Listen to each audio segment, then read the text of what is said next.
peinture, c'est un art cérébral, parce que déjà, tu ramènes la 3D à la 2D. Donc c'est déjà un effort abstrait, tu vois, de plier la réalité et de donner l'illusion qu'elle existe sur le papier. Parce que la machine, elle fait pas tout, et elle aide beaucoup la main. Donc moi, par exemple, j'essaie de trouver des formes où le mariage main-machine crée une plus-value. C'est-à-dire que la machine ne peut pas tout faire, mais la main ne peut pas tout faire. Aujourd'hui, dans cet épisode, on a la chance d'accueillir Vincent Dubois, un artiste, artisan, entrepreneur, quelque chose d'assez particulier qu'on n'a pas eu auparavant. Vincent, c'est quelqu'un d'hyper intéressant qui a vraiment commencé comme artiste, sculpteur de pierre, qui a maintenant aussi son côté artisan avec son entreprise, donc le côté entrepreneur où il doit gérer son entreprise d'artisanat et son côté artiste. C'est quelqu'un qui a beaucoup de facettes, autant dans l'art où il fait du classique et du contemporain. C'est quelqu'un qui a énormément de talent, qui fait des œuvres qui sont magnifiques aussi à voir, où il allie l'aspect pierre qui est un métier de la main et l'aspect technologique, philosophique qui vient aussi avec l'intelligence artificielle et autres. C'est fascinant. Et à côté de ça, toute la partie où il a une entreprise à gérer avec des employés, où il doit répondre à des mandats, des appels d'offres, un peu comme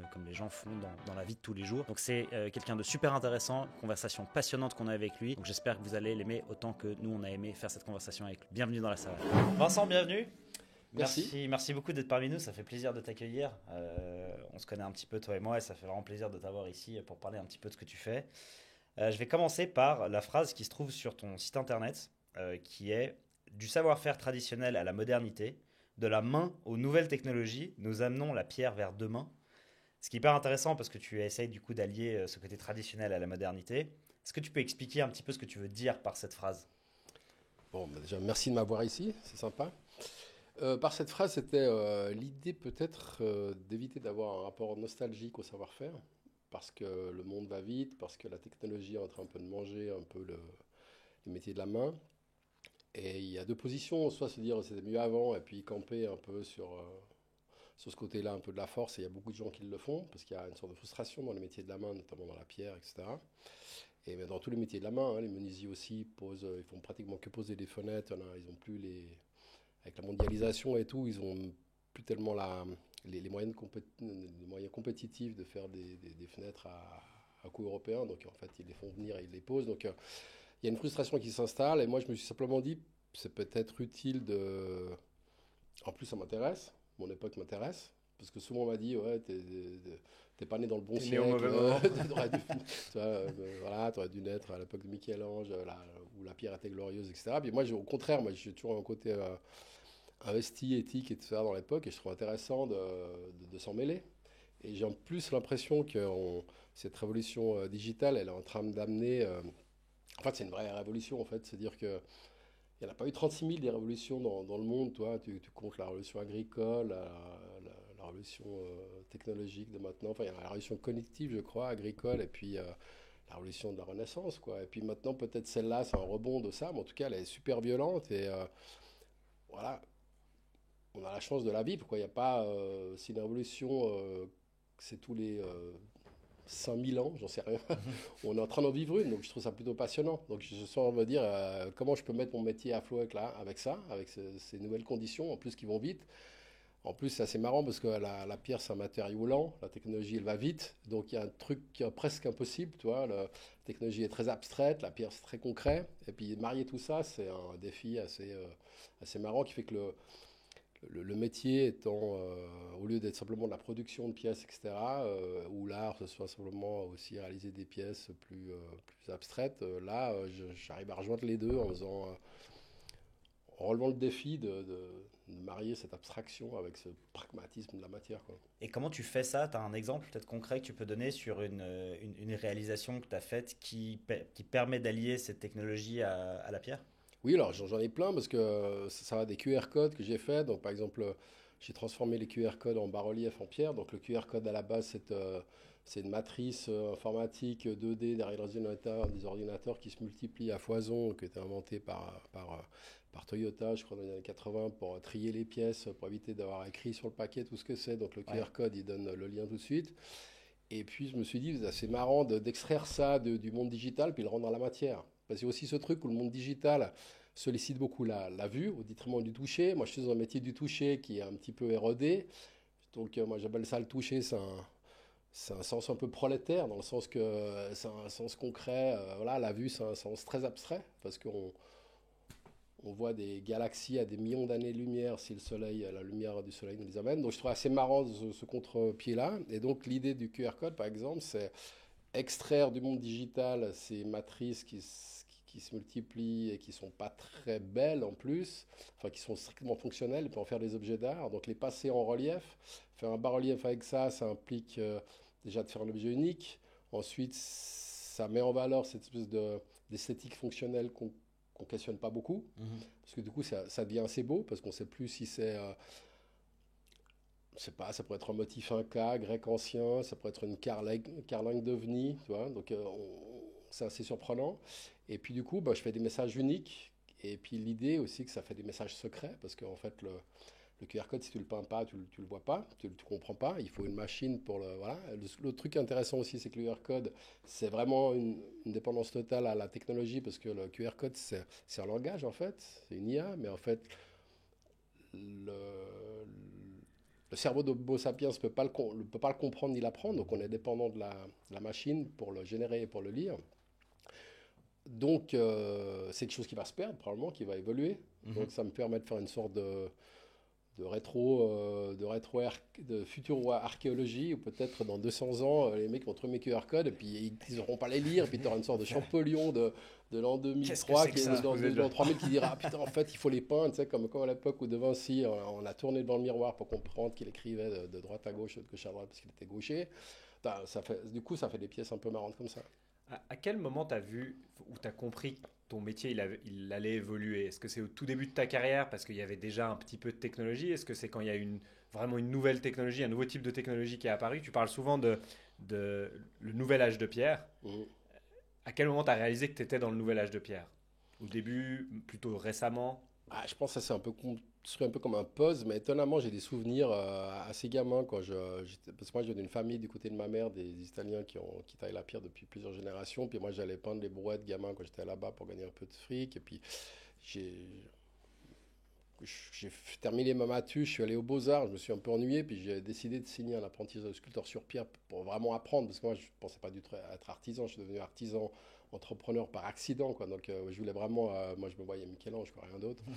Et donc du coup pour être capable de tailler mes pièces moi-même, bah, je suis allé en atelier, parce que déjà aux Beaux-Arts, il y avait déjà ce truc un peu très conceptuel qui s'installait, où l'idée était plus forte que la réalisation, puis moi je voulais revenir un petit peu à cette base-là. Et je me rappelle mon grand-père, qui avait une marborerie très moderne à l'époque, disait, ben voilà, écoute Vincent, à partir de maintenant, les tranches sont moins chères que les blocs, par exemple. Parce qu'il y avait une mécanisation qui s'installait en carrière. Mon grand-père, il avait installé une énorme châssis à lame, les blocs arrivaient, ils étaient coupés en tranches, ensuite ils étaient coupés en allage, etc. Il y avait tout processus qui se faisait de A à Z. Puis après, la mécanisation est devenue tellement forte en carrière que les blocs, ils arrivaient tranchés, polis, et c'était moins cher d'acheter des tranches polies que le bloc. Après, je me suis posé la question déjà, j'étais gamin, je me suis dit, c'est bizarre, ça va. Il y a tout un tas de trucs qui se perdent, déjà ça va vite. Donc moi j'aimais bien l'idée du châssis, j'entendais, on appelait ça le poumon de la marborerie quand j'étais gamin, on a toute la journée, les ouvriers installaient ça, puis on entendait les lames qui coupaient, tchou, tchou, tchou, ça faisait comme une sorte de respiration étrange. Puis après, ben, moi je suis parti aux États-Unis, j'ai fait les beaux-arts là-bas, puis quand je suis revenu, j'ai vu que voilà, aux États-Unis ça avançait partout.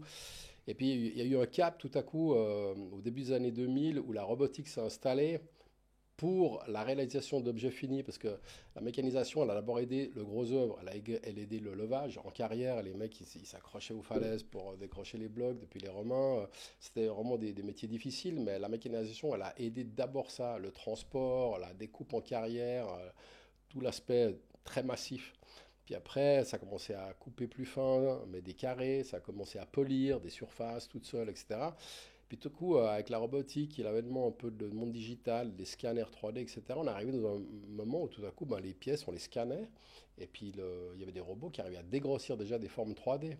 Et là, je me suis dit, ben, j'ai vu à Carrare les ateliers se vider, et je me suis dit, le métier va se perdre, quoi. Ouais, parce que du coup, tu n'as presque plus besoin de l'humain quelque part. Si la machine peut presque. Alors, il y a peut-être des détails et définitions à faire, mais il y a ce danger du coup que la machine, au final, remplace totalement l'homme et fasse la sculpture de A à Z. On n'est pas loin. T'as dit un truc, pardon, parce que ça rejoint ce que tu dis, mais après je vais l'oublier, donc je suis obligé de le dire, ce que je trouve incroyable, parce que c'est un truc dont on parle souvent, nous. Tu as dit la phrase l'idée est plus importante que la réalisation. Et je trouve assez incroyable cette phrase parce que j'ai l'impression que moi, toute ma carrière en soi, j'ai entendu l'inverse. J'ai entendu l'idée, en fait, tout le monde a des idées, ça a beaucoup moins d'importance. Ce qui est important, c'est l'exécution, c'est comment tu le fais. Et là, tu me dis l'inverse. Ce que je trouve incroyable et je le vois maintenant tellement différemment dans ce que tu racontes en disant, mais en fait, l'idée, c'est ce qui devient en soi ce qui a plus de valeur, parce qu'après, la réalisation peut être donnée à une machine qui va réaliser ton truc. C'est ce que tu dis là ou pas? Parce que ça revient un Oui, peu oui, à ce que tu dis, c'est qu'on a besoin de l'humain peut-être pour avoir l'idée. Combien de temps, j'en sais rien, on peut faire plein d'hypothèses, mais on a besoin de l'idée parce que l'humain va venir avec l'idée, mais ensuite la réalisation sera un peu moins importante, la technique sera moins importante. Ouais, c'est une super question parce que c'est ce qui se passe en art contemporain et c'est ce contre quoi je lutte un petit peu. C'est que par exemple, en art contemporain, maintenant, les artistes conçoivent mais ne réalisent plus ou très peu. Alors, il y a un milliard de tendances, on ne va pas généraliser, mais la tendance qui porte un peu l'art contemporain, celle que tu trouves à Bâle, dans les grands salons, etc., c'est des gens qui sont devenus des chefs d'orchestre, qui ont des artisans à disposition et en fait qui conçoivent. Un peu comme les architectes, les grands designers. Ou dans la mode, c'est un peu la même idée, Ouais, dans non? la mode. Mais encore, le gars qui fait la mode, c'est un mec en général, il sait dessiner, il fait ses cartons. Ouais. Maintenant, en art contemporain, un gars très célèbre, on peut dire Damon Hirst ou Koons, c'est des gens qui à la base tiennent même pas les crayons, ils l'ont peut-être fait au tout début, mais même Koons, même pas. Je crois que c'était un banquier au début. Donc, ce qui est intéressant là-dedans, et c'est pour ça qu'il ne faut pas une position nostalgique, mais il faut être quand même attentif par un sens critique, c'est que ça crée aussi des territoires économiques. Par exemple, l'art contemporain est plus élevé que l'artisanat. On voit dans les salons, si tu vas à Bâle, c'est plus cher les stands d'art contemporain que les stands d'artisanat et design. Comme par exemple Miami Design qui est à Bâle, c'est la section art appliqué, elle est beaucoup moins chère, elle est moins renommée, parce qu'en fait, la tête est plus valorisée que les mains. Et ça, c'est un truc occidental, hein. C'est un truc où la séparation corps-esprit, depuis les chrétiens, c'est un peu ce qui s'est installé.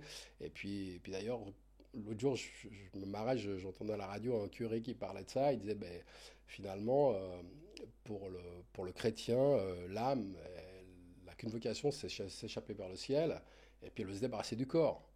Donc à partir de là, Dieu elle a le territoire de l'âme, et puis le diable s'empare du territoire du corps, c'est ce qui reste, et puis il crée la tentation pour éviter d'être maître d'une coquille vide, et en plus, il est maître dans l'enracinement des humeurs, de tout ce qui est sale, le corps.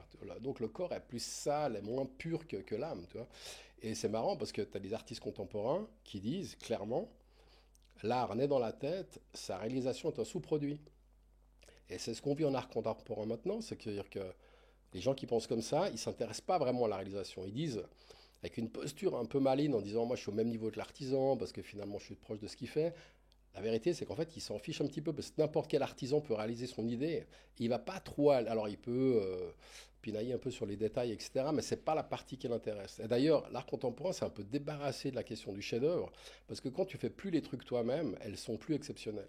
Donc, l'idée est exceptionnelle. Et d'ailleurs, le storytelling, c'est devenu un truc fou hein, en art contemporain. Les Koons et Hearst, ils racontent des fleuves d'histoires passionnantes pour captiver leurs acheteurs et leurs collectionneurs, mais ça n'a plus rien à voir. En fait, la prouesse, elle est technologique, elle n'est plus du tout sur le savoir-faire.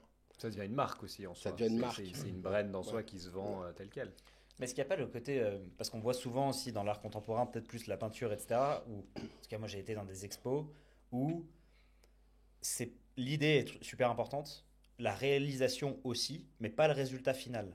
C'est-à-dire que tu peux avoir, l'art est dans l'exécution de l'idée, mais pas dans ce que ça donne au final, dans le sens où des fois tu vas avoir un tableau, puis le tableau c'est un tableau abstrait qui en soi veut pas forcément dire grand-chose, après ça projette des émotions, etc., mais après, tu apprends que pour faire ce tableau, il a été dans une immense pièce où il y a eu 50 personnes autour qui ont tous jeté enfin, fait un jet de pinceau qui a donné au final ce résultat. Et en fait, la réalisation reste importante, mais le résultat final un peu moins. Est-ce qu'il y a un peu de ça aussi Oui, un ou... peu de ça. Je dissocie un peu la peinture et la sculpture, parce que la Ouais. peinture, le peintre, il est quand même le peintre contemporain, voilà, à part encore Damien Hirst qui commence à faire des points parce qu'il s'ennuie, puis après il a 14 000 mecs qui font des points à sa place. Euh, le, le peintre, il aime jouer avec la couleur, etc. La 3D, la sculpture sur pierre, par exemple, celle que je connais le mieux, elle est quand même fatigante. Il y a aussi tout un lien à la pénibilité qu'il faut intégrer dans l'histoire, parce que je pense que l'histoire de la technologie, c'est aussi l'histoire de se débarrasser de la pénibilité. Ouais. Donc, c'est fatigant de bosser la pierre. Donc, il y a aussi, je pense que est probablement l'espèce sur Terre qui a le plus bossé pour essayer de rien faire à la fin. Le problème, c'est qu'on est en train d'y arriver, parce que les machines, elles font tout. Puis on ne sait plus quoi faire de nos corps, qui s'engraissent un peu, puis on les traîne dans les fitness de façon artificielle. Parce que les paysans, à l'époque, hein, ils n'avaient pas besoin d'aller au fitness, hein, ils marchaient des kilomètres, ils étaient tout maigres, ils mouraient tôt, puis ils n'avaient pas assez à bouffer. Donc maintenant, on a un surplus de tout, où tout est fait à l'autre place. Donc c'est pour ça que je ferai une petite nuance entre la peinture et la sculpture. Et d'ailleurs, c'est un très vieux truc, et ça ramène de nouveau au débat corps-esprit, parce que je sais que par exemple Michel-Ange et Léonard de Vinci s'engueulaient un peu là-dessus. C'est-à-dire que de Vinci méprisait Michel-Ange parce qu'il était sculpteur et pas peintre. Et la sculpture, c'est un art de paysan, parce que tu te fatigues, tu sues, tu utilises les mains, tu as les mains calleuses, etc. La peinture, c'est un art cérébral, parce que déjà, tu ramènes la 3D à la 2D. Donc c'est déjà un effort abstrait, tu vois, de plier la réalité et de donner l'illusion qu'elle existe sur le papier. Ouais. Donc la peinture est plus cérébrale, donc elle était déjà plus valorisée souvent. Donc à partir de là, tout ce coup, c'est un petit peu compliqué, mais je pense qu'en art contemporain, il y a une volonté quand même de se débarrasser de la pénibilité qui fait qu'il y a une sorte de perte de savoir-faire. La pensée reste très puissante, hein, on le voit toujours de nos jours, et puis je pense qu'il y a un petit shift qui s'est opéré, c'est-à-dire, comme tu dis, on pourrait séparer idée, réalisation et produit final. Le produit final, en fait, il a cette conclusion-là, mais il n'y a plus tellement de plus-value dans le produit final en dehors de son apport technologique. C'est-à-dire, comme c'est plus le gars qui fait lui tout seul les choses, il n'amène pas une touch spéciale, parce que finalement, n'importe quel artisan va réaliser l'idée. Même si, quand on regarde dans le détail, tel artisan ne va pas faire les choses de la même chose, mais on s'y intéresse un petit peu moins. À la fin du compte, j'ai l'impression qu'on a perdu un truc essentiel, c'est qu'on a oublié qu'il y a une différence entre le savoir-faire artisanal et le savoir-faire artistique. Et le savoir-faire artistique, il est évacué de l'équation avec cette pensée-là. C'est-à-dire qu'on pense les choses, on les fait réaliser par un artisan. Un artiste de l'époque, je sais pas, tu prends Phidias qui a fait le Parthénon, évidemment qu'il n'a pas fait le Parthénon tout seul, évidemment qu'il avait 100 employés, lui qui... Rodin, la même chose. Raphaël aussi. Mais c'est des gens qui avaient appris avec les anciens, qui eux savaient reconnaître ce qui était juste ou pas. Raphaël, c'est lui qui dessinait les cartons pour le pape. Il avait un millier de bons coloristes qui travaillaient pour lui, mais en même temps, la plus-value artistique, il l'amenait lui. Donc d'abord, il était coloriste, il savait tout ça, mais il avait tellement de commandes qu'il était obligé d'être aidé. Mais par contre, cette plus-value artistique, du savoir-faire artistique, ce n'est pas la même que la plus-value artisanale. Elle se mélange un petit peu. Elles sont des fois difficiles à dissocier, mais le savoir-faire artistique, il existe, il est différent du savoir-faire artisanal. Mais du coup, tu vois comment la suite de l'histoire, en fait? Parce que j'ai l'impression qu'il y a deux possibilités. Alors, il y en a peut-être plus, hein, mais dans mon esprit, tu as deux possibilités. Tu as soit, comme tu dis, le savoir-faire se perd, mais du coup, il prend une valeur beaucoup plus importante, parce qu'en fait, il y a beaucoup moins de personnes qui le maîtrisent. Du coup, bah, ça prend une valeur extrême même, ça devient extrêmement fort. Ou l'inverse, ça se perd, puis en fait, c'est pas très grave, et en fait, c'est toutes les machines qui font, et puis on va dans la mauvaise direction. Je sais pas. Je sais pas si c'est la mauvaise, mais pas non, celle mais que je trouve. c'est pour ça que c'est difficile de parler de pollution, une petite position un peu nostalgique parfois, parce que les choses passent, et puis c'est toujours un peu triste. Les grands palans des Égyptiens qui ont aidé à monter les pyramides, hein, Khéops, c'est 2 200 000 blocs. Bon, je crois que c'est l'équivalent de 3 minutes par bloc, qui font tous entre 3 et 12 tonnes. Donc comment ils ont fait ça, les gars? Ils avaient, bon, à part si tu crois aux extraterrestres ou conneries comme ça, en gros, les mecs, ils avaient développé des palans de fous. Les roues à écureuil qui ont aidé à monter les blocs dans les cathédrales, on les a plus non plus. Donc toute cette histoire de la technologie, elle permet d'aller plus loin, mais elle forcément s'efface les parties d'avant. Le téléphone à fil est en train de disparaître, le morse, c'est fini. Tu vois. Mais tout ça, c'est des étapes qui ont permis d'aller plus loin. Donc on peut tout simplement se dire, ok, c'est fini. Et puis là, c'est là que ça m'intéresse, parce que si c'est fini, il y a un petit problème dans l'équation corps-esprit, c'est-à-dire qu'on reste des êtres biologiques avec une nécessité biologique de bouger, etc. Donc je trouve quelque chose un peu d'artificiel qui est en train de s'installer, à savoir que si tu fais tout faire par les machines, ton corps, bon ok, tu peux devenir surfeur, pêcheur, puis être très libre, mais en général, tu es derrière des ordinateurs à faire un peu des burn-out. Il faut se rappeler aussi que dans les ateliers manuels, il n'y a pas de burn-out. Hein. C'est un truc de la tronche, le burn-out. Tu crames derrière ton ordi. Les mecs qui sont fatigués derrière leur massette et leurs ciseaux, ils sont fatigués le soir, ils dorment bien, ils n'ont pas de burn-out. Donc il y a peut-être une négation dans cette évolution surtechnologique de la nécessité un peu des besoins du corps, je pense. Après, que le savoir-faire se perde, on le voit bien avec l'IA, certains certains savoirs se perdent, d'autres se créent. On dit que l'IA elle va créer autant de métiers qu'elle va en manger. Elle ne va pas créer les mêmes. Je pense qu'elle va manger tous les métiers de la main. Même si ceux-là, ils vont prendre une valeur, comme tu dis, mais j'ai un peu l'impression que dans le roulement, il y aura des trous parce que on forme peu, et à un moment, c'est fini. Il faut des anciens pour former des jeunes. Et au rythme où ça va, moi, je m'occupe des apprentis, par exemple, le métier de la pierre. Il reste 12 apprentis pour les 3 métiers qu'il y a dans la pierre, parce qu'il y a 3 métiers différents dans la pierre.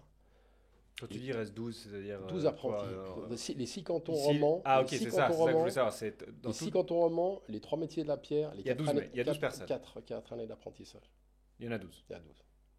Et puis chaque année, C'est ça dingue, baisse un c'est peu. peu, hein. Ouais, c'est peu. Donc à un moment, en plus, les patrons qui les emploient, tu vois, ils roulent pas sur l'or. Donc du coup, c'est pas non plus qu'ils leur font faire un milliard de trucs intéressants. C'est qu'il faut poser des cuisines, il faut polir derrière les machines. Il n'y a pas le luxe de faire. Et donc, toi, c'est quoi du coup ta vision pour ton métier justement, aujourd'hui, toi, tu allies les deux, tu travailles sur ces deux aspects, le côté, on va dire, manuel, le côté technologique, si on peut simplifier. Je sais pas, tu vois comment je sais pas si c'est bien de poser une timeline, mais tu vois, 5 ans, 10 ans, c'est quoi? C'est que ça a totalement disparu, que en gros, c'est que l'idée, puis c'est la machine qui va sculpter ton truc, ça ressemble à quoi? Alors moi, je pense que ça va prendre plus de temps à s'éroder. Je pense qu'il y a quand même une sorte de volonté quelque part, une sorte de panique, et tout ça, c'est en train de se perdre. Donc il y aura un peu des rebounds, peut-être à gauche, à droite. Ma vision, elle est qu'il y a une carte à jouer avec le lien machine-main. Parce que la machine, elle ne fait pas tout. Et elle aide beaucoup la main. Donc moi, par exemple, j'essaie de trouver des formes où le mariage main-machine crée une plus-value. C'est-à-dire que la machine ne peut pas tout faire, mais la main ne peut pas tout faire. Et c'est intéressant, par exemple, j'ai vu à Carrare, par exemple, des espèces d'immenses bulles comme des vases vidés dans les blocs entiers de marbre. Il reste une pellicule de marbre comme des bulles de pierre, comme ça. Ça, à la main, tu ne le fais pas. À moins de mettre 300 Chinois sur 12 générations qui grattent le truc à la brosse à dents, tu le vides pas. Parce que dès que tu mets un outil mécanique, tu le pètes. Tu vois. Donc la machine, elle arrive à fraiser ça lentement, mais en même temps, il faut tout le finir à la main. Et c'est ça qui est intéressant aussi, c'est que la finition, pour l'instant, ne se fait pas à la machine. Parce que la machine, elle coûte plus cher, elle le fait moins bien que la main. C'est-à-dire que même si tu n'es pas sculpteur sur pierre, ta sensibilité, c'est la différence entre l'intelligence et la conscience peut-être, parce qu'on voit bien que l'intelligence artificielle est très avancée, la conscience artificielle, elle est à zéro. Je crois qu'on avait parlé dans l'expo que je t'ai présenté cet été, la galerie Muraille, et on voit que si par exemple tu dois marcher sur une plaque de verre, et puis que c'est vide dessous, et ta conscience va dire attention, ça peut casser, donc tu vas marcher prudemment. La même chose si tu dois polir un lobe d'oreille d'une sculpture, le robot, lui, il est un peu bourrin, il va appuyer, il va beaucoup de risques de casser. On peut aussi brûler la pierre quand on tourne trop vite avec les fraises. Donc tout ça, c'est des choses que l'humain, via son émotion, sa conscience émotive, il est capable d'endiguer. Et pour l'instant, ce qui est intéressant, c'est que la main va plus vite et donc est moins chère que la technologie. Alors ils essayent, hein, ils mettent des senseurs, ils essaient de voir comment on peut freiner les fraises pour que ça... Mais la vérité, c'est que pour l'instant, on met peu d'argent dedans parce qu'elle n'est pas rentable. Alors soit ça va rester comme ça parce que comme le business, c'est ce qui guide un petit peu aussi l'évolution technologique. Et en même temps, ça garde un peu des humains dans les ateliers. Et puis ça peut durer encore un bon moment. Soit petit à petit, ça va quand même probablement s'effacer. Est-ce que ça a donné la place à d'autres choses? C'est possible. Mais est-ce qu'il n'y a pas une sorte de solution alternative où, moi, c'est un peu. Je pense que le monde va tendre, avec l'intelligence artificielle qu'on crée, à ce que l'être humain soit de moins en moins important dans tout ce qui est digital et technologique, au final, parce qu'en fait, l'IA sera tellement plus intelligente que nous, que l'innovation technologique. Est plus intelligente est plus intelligente que nous. Mais moins consciente. Mais, exact, mais moins consciente et aussi elle aura plus de mal, à mon avis, en tout cas sur le court moyen terme, à apparaître dans le monde physique. C'est-à-dire d'avoir des robots qui sont capables de faire de la sculpture telle que l'humain le fait. Ça, à mon avis, c'est ce qui va prendre le plus de temps. Ou des robots qui peuvent faire de la cuisine ou des choses comme ça. Qui sont des métiers assez manuels parce qu'on ne se rend pas compte de la difficulté d'utiliser des mains, par exemple. Ne serait-ce que pour tenir un couteau, etc. Enfin, la fonction du pouce, du petit doigt, tous ces trucs. Donc, est-ce qu'il n'y a pas, en tout cas à court moyen terme, une idée de, en fait, les gens ne servent plus vraiment dans la technologie et le digital, donc en fait, avoir des gens devant des ordinateurs, c'est plus nécessaire. Et donc, pour que les gens trouvent du sens à leur vie, parce qu'il faut bien qu'ils aient un sens à leur vie, sinon il se passe plus rien et on meurt. Bah, en fait, ils reviennent plutôt vers des métiers de la main, parce que les gens, et on a vu d'ailleurs, on a une statistique dont on voulait parler, mais il y a 37% apparemment des salariés français qui envisagent une réorientation vers des métiers manuels, parce que justement, comme tu disais, ils font des burn-out, ils en ont marre d'être devant des ordis. Et en fait, du coup, il y a une espèce de retour vers ça. Et au-delà de l'utilité que ça a business, il y a aussi une sorte de passion et un sens que tu trouves à ta vie dans ce que tu développes et dans ce que tu crées foncièrement avec tes mains, quoi. Donc, est-ce qu'il n'y a pas un scénario où en fait, bah, il y a plus de gens qui vont s'intéresser à ça et ça va grandir de par l'innovation technologique qui fait qu'en fait, les humains dans la tech et dans le digital, bah, on n'en a plus vraiment besoin. Moi, je suis pas futurologue, hein. J'aime bien Harari, par exemple. Moi, j'aime bien Harari, par exemple, parce qu'il dit simplement avec les ingrédients qu'on s'est mis là dans la cuisine, voilà, probablement la recette qu'on est en train de se faire. La recette, elle est assez proche de ce que tu dis. C'est-à-dire que la technologie, elle a d'abord aidé à soulager. Elle est plus forte, elle lève plus, elle va plus vite, elle produit plus vite, elle calcule plus vite, etc. Puis maintenant, elle va prendre des décisions à notre place. À partir de là, se pose la question. D'ailleurs, lui, il le dit assez bien. Les prolétaires est exploités, mais c'est dans le système. Quand on servira à rien du tout, on sera comme hors du système. Donc, se pose la question un petit peu qu'est-ce qu'on va faire de nos vies si on peut même plus gagner d'argent parce que tout est fait. Et puis, c'est un peu la question aussi, si tout est privatisé, si la technologie, elle va au service des privés ou bien si ces machines, elles payent assez d'impôts pour nourrir des États, il y a probablement la possibilité que tout le monde profite de la technologie via un salaire universel ou je sais pas quoi, mais ça voudrait dire que le défi pour l'humain, ce sera d'arriver à s'occuper de soi sans balancer ses revenus dans l'industrie du loisir et arriver à se rendre utile en faisant du bénévolat, en s'occupant des forêts, des vieux ou je sais pas. Moi, j'ai pas de problème avec ça, hein. Si tu as un salaire universel et puis tu es surfeur toute ta vie, tu fais de mal à personne, tu profites de t'occuper des océans, ça peut marcher. Mais le risque de tout ça, c'est quand même un petit peu de s'ankyloser, quoi. Et donc, ça veut dire trouver un sens à sa vie sans l'énergie que crée le travail, parce que c'est ça aussi le problème, hein. Le gars qui gagne à la loterie, il est moins heureux souvent après. Donc la notion de bonheur, elle est liée à la notion d'équilibre, elle est aussi liée à la notion de réalisation. La notion de bonheur, c'est un truc compliqué qu'on va devoir résoudre avec ça. Parce que tant que tu bosses, tu poses moins de questions. Travailler même les trucs un peu ennuyants, bah, ça te donne l'énergie d'avancer, ça crée de la dopamine quand même. Donc tu réalises des trucs, on t'aime bien. Si tu réalises rien, le risque, c'est quand même de s'endormir, de s'ennuyer, de faire 200 kilos, ou voilà, d'être en mauvaise santé. Donc, faire des choses en dehors du monde du travail, parce que simplement, il n'y en a plus besoin. Dans un monde idéal, les machines, elles bossent pour nous, puis il y a plus, voilà, tout le monde reçoit un peu quelque chose pour vivre, etc. J'imagine que ce serait magnifique, mais c'est un défi hyper compliqué Ouais. c'est un virage hyper compliqué à prendre. Je ne sais pas s'il est possible. Si on remonte quelque part en arrière, avant ça, moi, plus modestement, j'essaie d'avoir une vision entrepreneuriale de l'art, parce que je trouve que l'artisanat d'art, il est souvent mis il évolue sous une sorte de couvercle un peu culturel. D'ailleurs, on le voit ici à Genève, parce que les GEMA, les Journées européennes des métiers d'art, c'est Canaan, c'est la culture qui s'en occupe. Alors qu'en fait, c'est comme des générateurs. Les entreprises, même petites, les PME, les artisans sont générateurs un peu voilà, de ressources économiques, de formation, de vente de produits. Et donc, je trouve assez intéressant de garder cet aspect business quand on fait quelque chose, parce que ça garde un certain. Ça oblige un peu à avoir les pieds sur terre, et ça crée aussi des moteurs assez énergiques pour des nouvelles idées. Par exemple, nous, à Calas, on a créé un petit pôle d'innovation inspiré par le mythe de l'homme le plus riche de Babylone, là, ce gars c'est le seul riche de Babylone, alors que tout le monde court derrière, puis il invente deux, trois trucs pour que son business continue tout le temps. Nous, on s'est dit, on va faire la même chose, plutôt que faire les bons Suisses, puis être tout content qu'on a un peu d'argent sur notre compte, on a payé toutes nos factures. On va garder une partie de ces assets en fin d'année, puis on fait des prototypes. Et puis on lance des nouvelles choses. Alors du coup, on profite de lancer des nouvelles choses qui soient liées à la main et à la technologie, et qu'on soit un peu les seuls à le faire, et on sont aussi un peu précurseurs dans ce débat avec la machine. Et en même temps, quelque part, on crée aussi un océan bleu parce que finalement, on est moins en train de se battre sur les produits courants qui se font en pierre. Tu as quelques exemples de produits que vous avez sortis de là? Là, on en a plusieurs parce que mes gars à l'atelier, ils ont pas mal d'idées. Donc, il y en a un qui disait, voilà, par exemple, on a simplement sorti des porte-bouteilles où la bouteille elle tient en équilibre et puis voilà, ça s'est fait un peu à la machine, un peu à la main.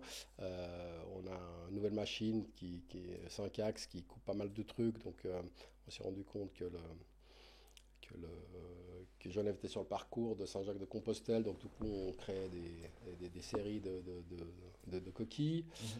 Et ça c'est un peu la machine qui la dégrossit, elle va vite, mais pour donner l'aspect de la coquille il faut faire à la main. Il y a un de mes gars là, qui est passionné de bagnole et il a eu l'idée de faire des jantes de bagnole de compétition, des jantes de voitures de collection en marbre. Donc la Bugatti Black Car par exemple, il n'y a qu'une voiture dans le monde, on est en train de faire sa jante. En plus, c'est des rayons compliqués, parce que c'est des rayons un peu organiques comme ça, donc c'est très compliqué à faire. On fait une jante de F40 par exemple, les gars de Ferrari sont en train de s'intéresser à ça. Donc ça nous permet de faire des protos, et puis c'est des très belles pièces qui sont des espèces de sculptures, que c'est pas des objets artistiques purs. C'est pour ça que ça m'intéresse de les faire via Calas et puis pas via une production artistique. Déjà, c'est pas mon idée, c'est celle de mes employés. Puis deuxièmement, voilà, c'est une simple copie de jante de voiture. Mais la performance, d'abord il faut y penser, il faut arriver à la mener, et puis le résultat il va dépendre de la main et de la machine, quoi. Justement, quand tu parles de ce côté entrepreneurial dans l'art, donc tu as eu plusieurs, je ne sais pas si on appelle ça des mandats, mais avec l'ambassade suisse au Japon, un projet au Corée, le musée olympique, etc. Comment, d'une manière entrepreneuriale, on va dire, d'un point de vue business, comment tu trouves ces mandats-là? Comment tu termines à travailler avec le musée olympique, avec une ambassade, etc. Ça se passe comment le process pour signer ce genre de choses? Alors ça c'est un peu le résumé de ma vie compliquée, parce que moi j'ai commencé comme artiste assez vite, j'ai eu 3 enfants et il fallait que je vive. Je suis rentré des États-Unis, la famille ferme le business familial, j'ai essayé de le reprendre, c'était refusé. Donc je suis reparti à zéro sur un petit bout de terrain que ma mère m'avait laissé en héritage. Et puis du coup, j'étais obligé d'être artisan parce que j'avais l'avantage de ne pas avoir fait que les beaux-arts. J'avais fait un CFC de sculpteur sur pierre, qui est un CFC qui existe. Donc du coup, j'étais armé pour gagner ma vie. Donc j'ai fait ça. Et puis, j'ai dû avancer sur les deux fronts. Mais j'ai mis très longtemps à réunir ces deux fronts. Parce que d'un côté, j'étais artisan, je gagnais ma vie, je faisais des pièces qui n'avaient rien à voir avec l'art. Puis de l'autre côté, je faisais des expos. Puis là, j'essaye de ne pas faire ça que à la place de la sieste. Donc j'essayais de mettre ça dans mon vrai programme, etc. Mais du coup, ça me faisait bosser beaucoup. Et puis, l'un et l'autre, avec le temps, ont un peu porté leurs fruits. J'ai vu que en fait, ces deux structures, elles se nourrissaient un peu. Elles étaient mélangées parce que c'était une RI qui faisait les deux à la fois. Donc aussi, par plus de clarté, j'ai mis Calas en SARL, puis j'ai créé un atelier d'art VDBA. Et puis, ça m'a permis aussi un peu plus de liberté, ça m'a permis de faire des engagements plus artisanaux là, puis plus strictement artistiques sur l'autre côté. Euh, le portrait de Coubertin, ça c'est un concours. On n'est pas 36 000. Alors ça m'intéressait pour ça. À cet égard-là, c'est vraiment assez typique de l'époque. Le musée, la nouvelle maison olympique se crée il y a quelques années. Le directeur décide de faire un portrait de Coubertin. Il y en a déjà 2 ou 3 qui existent à gauche à droite. Il s'est dit pour cette nouvelle maison olympique, il faut un portrait, grandeur nature, life size, comme ça à l'ancienne. Et puis ils invitent 16 artistes sur le concours. Et en fait, sur 16, il y en a déjà 12, je pense, qui sont des artistes contemporains qui ne savent pas du tout faire de la figure. Donc déjà, il y a une très mauvaise connaissance des gens en général du monde qui ne connaît pas précisément l'art et la sculpture, qu'un artiste contemporain ne sait pas faire des portraits. Comme moi, j'étais un peu passionné d'académie, puis je fais pas mal de portraits, puis j'en ai fait beaucoup. J'ai fait une 50aine de portraits modelés, sculptés, etc., sur commande. Et moi, je suis un peu aguerri à cet exercice-là. Mais finalement, après le premier tour, on n'était plus que 4, parce que la compréhension du musée olympique, elle était ambiguë, mais elle était double. C'est-à-dire, à la fois, on aimerait quelque chose d'un peu contemporain, puis à la fois, on aimerait qu'il ressemble au gars, quoi. Donc, Faut quand même qu'on sache qui c'est, parce que sinon. Le mec, il arrive, voilà, mais je te le fais un peu, je te l'écrase, là, je fais un truc, ouais, c'est Coubertin. Non, non, non, non, on veut comme un gars qui sait faire. Donc, du coup, on était 4 n'était plus que 4 à avoir un peu d'aisance sur la manipulation de la Terre qui avait fait un bug. 4 Suisses ou c'était comment? Non, c'était Ah, c'était international. international, c'est ok. vrai. Et voilà, après on était 2, et j'étais en concurrence avec un Florentin qui est très fort, hein, j'ai eu un peu peur, et puis ils m'ont pris moi. Mais ils m'ont pris moi parce que aussi j'étais le seul qui avait proposé une plus-value contemporaine. Alors d'abord, on a dû faire une première épreuve où j'ai fait un portrait réduit de la tronche de Coubertin, donc il fallait que ça ressemble. Donc l'autre a fait ça aussi. Je sais pas, c'est moi qui suis passé, mais surtout, j'ai proposé de couper Coubertin en tranches. C'est-à-dire que tout le bâtiment lui-même est un bâtiment très contemporain qui est tout fait en lamelles comme ça, une espèce de slice comme ça, ce que je fais un peu dans mes sculptures aussi. Ouais. Et je me suis dit, ben, le gars, il est plus là, donc peut-être qu'il faut qu'il soit fait de vide un peu, dans l'histoire un peu de la mémoire, puis en même temps, ça ressemblerait au bâtiment. À part ça, on a développé aussi un bronze argenté qui prend beaucoup la lumière, sans que ce soit doré, ni que ce soit le bronze classique marron, tu vois. Et l'un dans l'autre, cette idée d'avoir à la fois un bronze un peu nouveau, argenté, qui prend la lumière, un personnage coupé en tranches qui s'intègre au bâtiment, et puis un discours un petit peu sur le vide et l'absence, limite un peu à la Henri Moore, le vide compte. Et bah, c'est ce qu'il a emporté. Mais le plus frustrant, c'est qu'à la fin, ils n'ont pas osé faire les tranches coupées, et j'ai un portrait classique finalement qui est installé là-bas. Mais il a fallu quand même ce débat-là. Ça, c'était intéressant. Mhm. Sur la Corée, c'est un énorme contrat. Là, à force de mettre des billes, des points à gauche, à droite, d'être un petit peu connu, bah, finalement, euh, j'ai été repéré. Et ça passe souvent par ces concours-là ou pas forcément? Alors, les concours, il faut se battre, il faut déjà être invité, il faut un peu de notoriété. Oui, alors moi j'essaye, mais souvent les concours sont sur invitation. Les gens ils regardent un peu autour d'eux avant, ils prennent. Ouais, c'est pas facile d'être invité à tous les concours. Ok. Mais ce qui a été intéressant avec la Corée, et j'avais vu ça au Japon aussi, c'est que l'approche dont on parlait tout à l'heure du rapport corps-esprit assez occidental, assez analytique, où les choses sont séparées, les Asiatiques, ils ont beaucoup moins séparé ça. Déjà, ils ont une pensée systémique, plus originelle, sûrement plus systémique, plus sur le holistique, plus sur le mélange des choses. Les choses sont moins séparées. Donc, l'art et l'artisanat sont sur le même étage, par exemple, là-bas. Et ils cherchaient, pour ce grand centre d'art qu'ils font à Séoul, ils cherchaient un artiste qui a un passé académique, anatomique, voilà, qui connaît bien le corps humain, qui fait lui-même ses pièces et qui taille la pierre. Et du coup, ça a beaucoup débroussaillé la concurrence, parce que les Koons, et Hirst et compagnie, c'est pas des gens qui font eux-mêmes. Donc ils étaient très intéressés à un artiste contemporain qui fait lui-même. Donc ils ont ce respect du savoir-faire là. Voilà, nul n'est prophète en son pays, j'ai voilà, plus de succès là-bas qu'ici à la limite. Faut aller là-bas en fait. Faut aller là-bas. C'est loin, putain. Ouais, c'est clair. Mais du coup, sur l'aspect business, donc on a, enfin, t'as expliqué qu'il y a en gros deux business. Tu as l'atelier Calas qui est là où tu fais, on va dire, plus peut-être la production et VDBR, là où tu fais le plus le côté artistique. Toi, aujourd'hui, comment est-ce que tu répartis ton temps entre les deux? Comment est-ce que tu gères les business économiquement aussi? Tu vois, tu as mentionné qu'il y en a une, c'est une SARL, l'autre pas. Mm. Ça demande quand même de la gestion. C'est là où il y a aussi le côté, la casquette manager, entrepreneur, enfin directeur d'entreprise, quoi, Mm. qui rentre en jeu. Comment tu répartis ton temps, comment tu focuses, comment tu gères les deux dans ton quotidien? Bon, il y a l'idéal et puis il y a la réalité. Et puis aussi le saut que j'ai dû faire en admettant que je comprenais rien au business. Parce que moi, j'ai travaillé comme un artisan. Bah, le truc artistique, je me repérais un petit peu, puis c'est un peu ma, ma mare, quoi.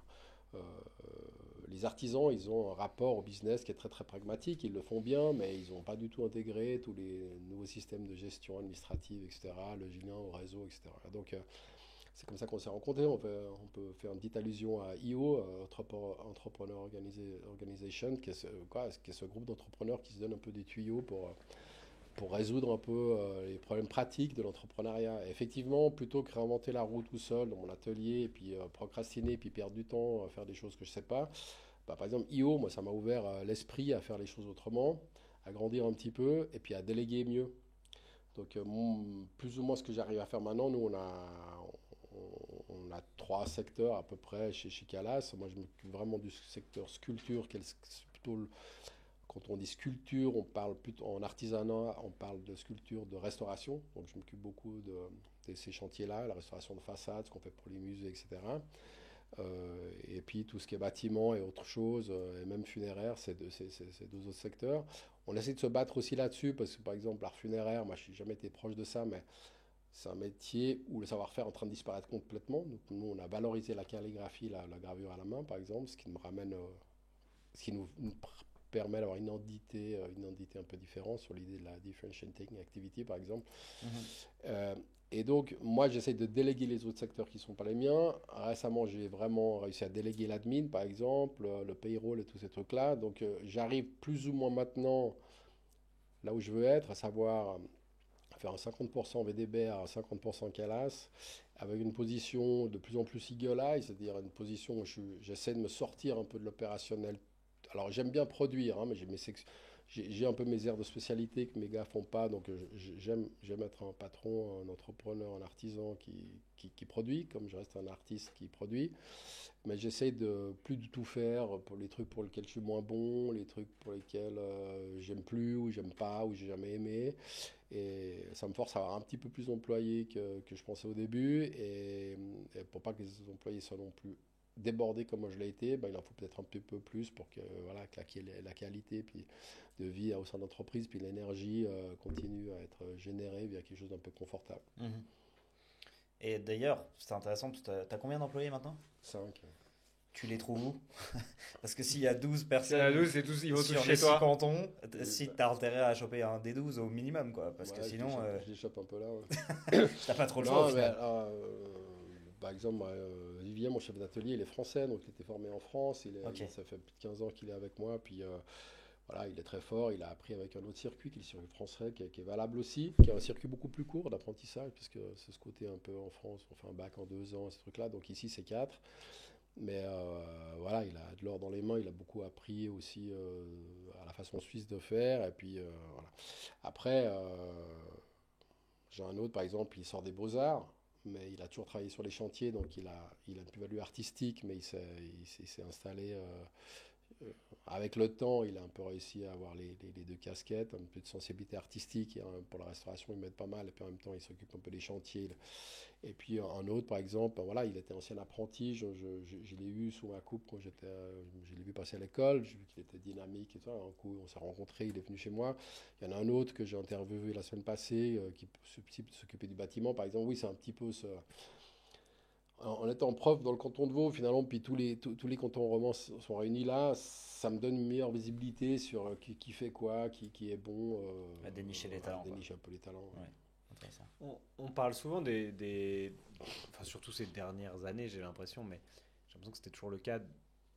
Quand on parle d'un entrepreneur, on pense tout de suite à celui qui va faire une app, celui qui va faire un truc un peu. Et on pense pas aux artisans, alors que c'est un entrepreneur au même titre. Mm.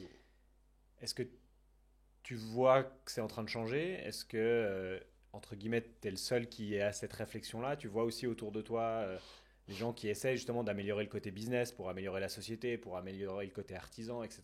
Ou est-ce que c'est vraiment, ça prend encore du temps pour arriver à cette vision-là ou cette mentalité-là?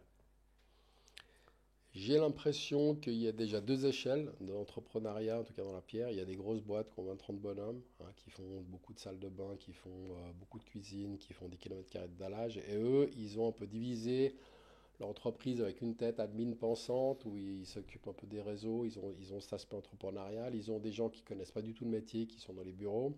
Puis il y a les petites boîtes où le monde fait tout. Moi, je suis issu de ça. Dans ce monde-là où je suis moi, c'est pas du tout un réflexe, un métier un peu poussiéreux dans tous les sens du terme. Il n'y a pas du tout ce réflexe de. Pour eux, c'est une perte de temps de dire allez, je vais aller chez IO, je vais prendre demi-journée par mois pour tamiser un peu mon business et mieux le comprendre. Je vais prendre le risque d'utiliser de nouvelles méthodes, de boostage digital, ce que tu fais toi par exemple. Donc, ça, c'est un peu des prises de risque, c'est l'ouverture d'esprit que je ne retrouve pas beaucoup dans mon métier. Donc, je ne peux pas dire que je suis le seul, mais je pense que comme je viens plutôt du monde artistique et de l'art contemporain, enfin de l'art classique et ensuite de l'art contemporain, je suis déjà un peu étrange, disons, pour les artisans. Je suis un artiste, sur les artistes, sur l'artisan. La question d'image est toujours un petit peu compliquée. J'ai perdu des mandats artistiques importants parce que j'étais pas assez artiste contemporain pour l'étiquette un peu branchouille que ça représente.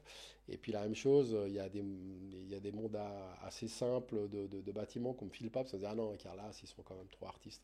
Donc je dois mettre un peu d'ordre aussi dans ces images-là. Et bon, ben voilà, au mieux comprendre l'entrepreneuriat, ça m'aide aussi. Par contre, je pense qu'on n'est pas beaucoup à se dire que la technologie pourrait être utilisée pour aller un petit peu plus loin dans la créativité, dans la création. T'as pensé à abandonner un des aspects déjà, de dire bah, j'abandonne le côté artisan, j'abandonne le côté artiste, je me focus que sur un truc, etc. Ou ça n'a jamais été une question pour toi? T'as toujours voulu ou eu envie de faire les deux, ou dû faire les deux?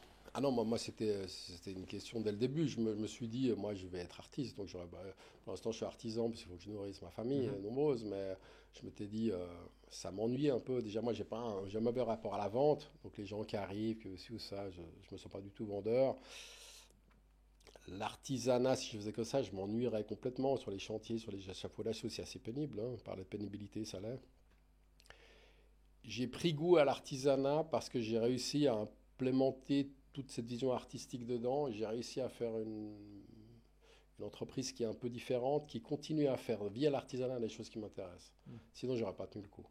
Après, les gars qui sont avec moi, ils n'ont pas forcément la même idée que moi. C'est aussi des fois un problème d'alignement parce que moi, j'ai tout un tas d'idées et puis en fait, c'est peut-être pas les leurs. Donc, c'est pour ça que c'est difficile de trouver le mouton à cinq pattes, hein, on dit souvent ça. Je suis en train plutôt de prendre l'optique d'avoir plusieurs personnes où chacun reconnaît dans Calas un petit bout de ce qu'il a envie de défendre dans lui sans avoir besoin de défendre la totalité. Après se pose la question de la transmission. Moi je vieillis, j'aimerais garder les années de santé qui me restent pour continuer à faire des projets artistiques parce que étrangement ça marche mieux que quand j'étais jeune. Donc j'aimerais pas perdre ce fil-là. Et donc, je réfléchis un peu à la transmission aussi. Je réfléchis à faire une entreprise qui a moins besoin de moi tous les jours. J'ai aussi un grand-père qui est décédé à 80 ans n'ayant rien organisé. J'ai vu aussi la guerre que ça fait. Dans ma famille, elle se parle plus. Côté italien, ma famille ne se parle plus depuis 30 ans. Donc, je suis en train de réfléchir à faire un family office. Je suis en train d'essayer d'anticiper un petit peu ça, de penser à ma vieillesse, à l'après-moi aussi. Moi, j'ai des parents assez âgés qui sont en train de laisser un bordel à gérer pour ma frangine et moi. Je me dis, j'ai essayé d'éviter de laisser ça. J'aimerais mourir avec une clé USB puis un local. Je suis en train de créer une fondation VDBR où tout ce que j'ai fait qui vaut la peine de ne pas passer la benne, laisser un petit patrimoine ici là qui pourrait être aussi géré par ma famille, mes enfants. Donc voilà, j'essaye d'organiser 2-3 structures qui permettraient à l'entreprise de souffler autrement, soit d'être vendue, transmise, soit d'être reprise par des plus proches, soit d'être simplement, soit de générer des revenus pour faire d'autres projets.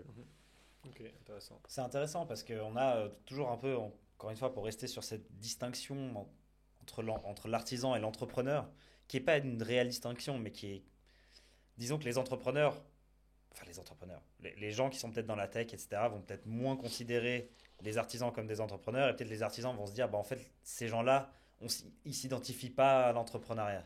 Toi, tu as réussi vraiment à allier les deux. Est-ce qu'il y aurait un intérêt à essayer de les allier encore plus, peut-être justement d'aider les artisans à développer encore plus cet esprit entrepreneurial, structurel, administratif, ou est-ce que c'est quelque chose qu'ils veulent juste pas faire? Alors, on ne va pas généraliser, ça dépend des gens, mais et au contraire, dans le côté entrepreneurial, c'est pour ça que moi, j'ai toujours trouvé que tu étais hyper intéressant de ce côté-là, parce que tu apportes aussi toute cette partie artistique et de l'artisanat que les entrepreneurs n'ont pas en fait. Parce que ce n'est pas des réflexions qu'il y a quand tu penses business, quand tu penses finance, chiffres, admin, etc. Tu n'as pas trop le temps de t'arrêter pour réfléchir aux dimensions artistiques ou artisanales ou revenir sur certaines réflexions que tu as. Et ce mariage est hyper intéressant et assez rare, j'ai l'impression. Et donc, est-ce qu'il n'y a pas un intérêt à essayer de le pousser? Ou est-ce que c'est pas possible? Est-ce que c'est fait pour rester comme ça? Alors, le pousser pour moi, ça m'intéresse. Pour les autres, avec tout ce que je fais, j'aurais même pas le temps de Alors, je dis pas de le faire toi forcément, hein, je dis de manière générale. Est-ce que ça apporterait, il n'y aurait pas de la valeur à créer aussi pour les Oui, artisans probablement, mais de les aider à structurer plus? Je pense que tu le vois aussi, toi, avec ta position d'entrepreneur et à IO. Chaque fois que je vais voir un pote en disant, tu sais, si tu allé à IO, je pense que tu gagnerais pas mal de temps. Il y a une sorte de méfiance pour y aller. Et puis moi, j'étais très méfiant en arrivant là-bas parce que moi, en plus, j'ai un peu d'une famille anarchiste de gauche parce que le monde de la pierre, c'était ça à l'époque. Hein. Les bastions anarchistes, c'était Carrare, par exemple, parce que les mecs qui tombaient des falaises comme des mouches, et puis les premiers syndicats viennent de là. Donc moi, mon arrière-grand-père, c'était un pro-bolchevique, etc. Donc, c'était des gens cultivés, intéressants. Bon, maintenant, à la lumière de nos jours, ça paraît un peu dépassé, mais il y avait beaucoup d'idéologie là derrière. Donc moi, je viens un peu de cette école-là, mais même déjà à l'époque de mon arrière-grand-père, c'était une boîte très rare de faire ça. Mhm. Une boîte qui était un peu coopérative, une boîte qui était assez éthique et politique. Voilà, je viens un peu de ce passé-là.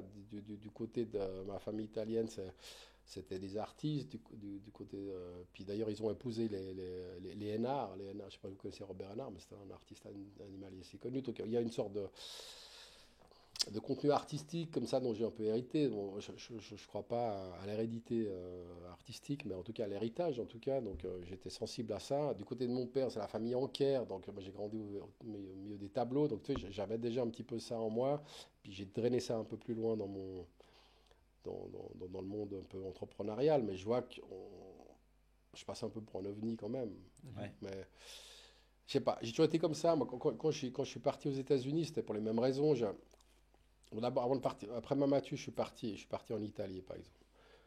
Le vieux sculpteur qui m'apprenait partait à la retraite, puis je me dis, moi, j'ai envie d'être hyper bon techniquement pour réaliser mes idées. Donc, je suis parti à Carrare, j'ai fait une année académique là-bas, dans les carrières, les ateliers pieds des carrières, pour peaufiner ma technique. Puis quand je suis arrivé, quand je suis rentré ici, je me suis dit, ok, je suis devenu un bon artisan, mais est-ce que je suis l'artiste que je pensais? Puis du coup, je suis parti aux États-Unis faire un master où je m'éloignais de la pierre. Et puis C'était en quelles années juste l'Italie et ensuite les États-Unis? Alors, c'est les années 90, ça. Ok, Ouais. début des années 90? Ouais, Jusqu'à la milieu des années 90. milieu À des peu années près, ouais. 90. Ok, d'accord. Et quand je suis rentré des États-Unis, bah, je me suis dit, ok, maintenant j'ai développé séparément les deux bagages, bagage conceptuel, artistique, où j'ai retrouvé un peu l'âme que je cherchais en commençant, et puis j'avais bien développé mon truc technique, ce qui m'a favorisé et piégé. Ça m'a favorisé, ça m'a nourri ma famille, mais en même temps, ça m'a pris beaucoup, beaucoup de temps. Et ça m'a pris beaucoup de temps aussi à me faire reconnaître un peu dans les deux milieux. Et et l'entrepreneuriat moderne est en train de me prendre beaucoup de temps aussi pour la transmission, pour la transition, pour l'amélioration de ces secteurs-là, pour être un peu tranquille financièrement, pour pas avoir le stress tous les mois de se dire, tu vois bien ce que c'est d'être entrepreneur, zut, là, je dois faire tant par mois. Tout ça, c'est une fatigue. Et ouais, finalement, j'aurais un peu couru toute ma vie quand même. Tu parles d'être allé aux États-Unis pour faire ton master. C'était quoi la décision des États-Unis? Pourquoi c'était que eux qui pouvaient t'offrir ça? C'était quoi la réflexion derrière Bah, je suivais une fille. Ah, c'est ça. Hein. C'est souvent, Ah, il y a c'est toujours, souvent il y a aussi toujours simple une que fille là ça. Hein. derrière. Non, mais il y a un peu de ça, mais c'est vrai que d'un côté, voilà. Là, t'avais quel âge juste quand tu fais ton master? 20 alors, je suis arrivé aux États-Unis. Moi, je termine ma matu, j'ai 20 ans. Je fais mon apprentissage de sculpteur sur pierre, mais je me tire une année à Carrare, j'ai 23 ans. Et j'arrive aux États-Unis, j'ai 24 ans. Ok. Donc, à mes 24 et mes 27 ans, je suis aux États-Unis.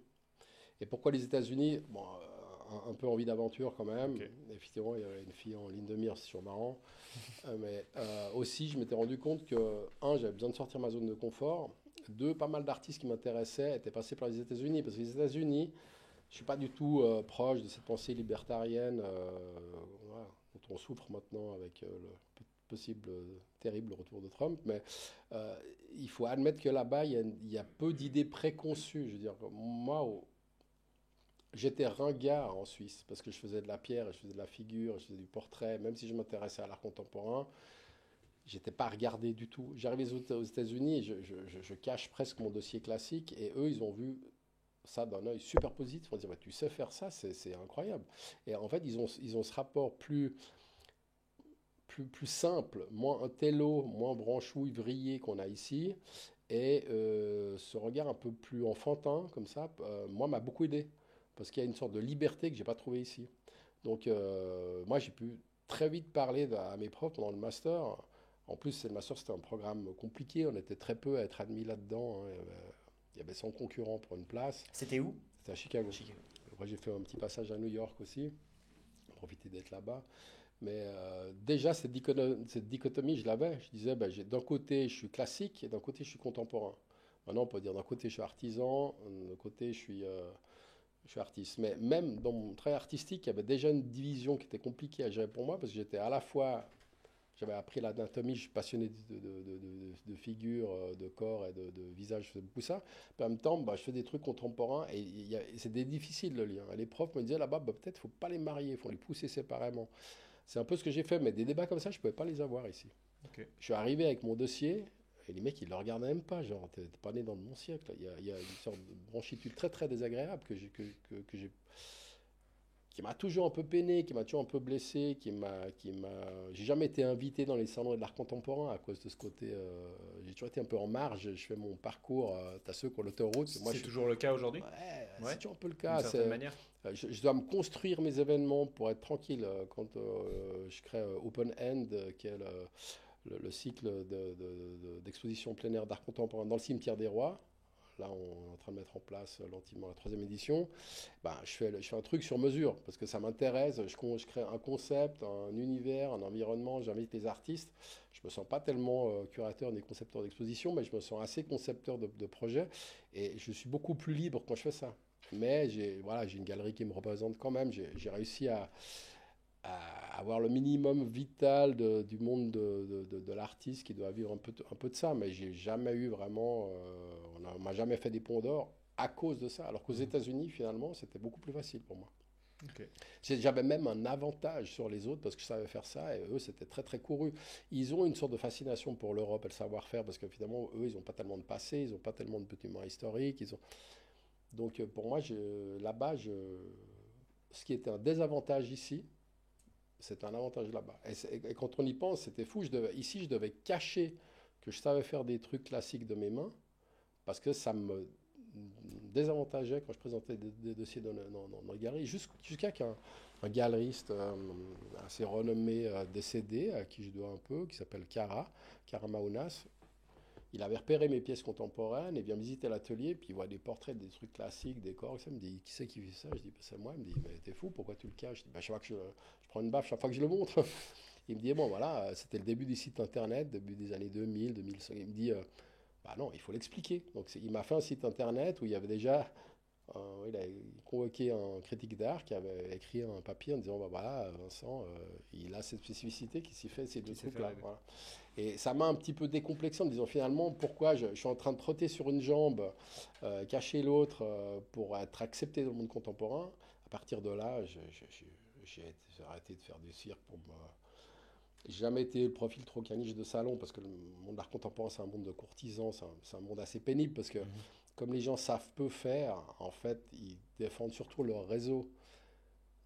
Il y a une énorme compétitivité, il y a peu de sympathie dans le monde de l'art contemporain, je trouve, c'est ma position, mais qu'on trouve moins chez les artisans.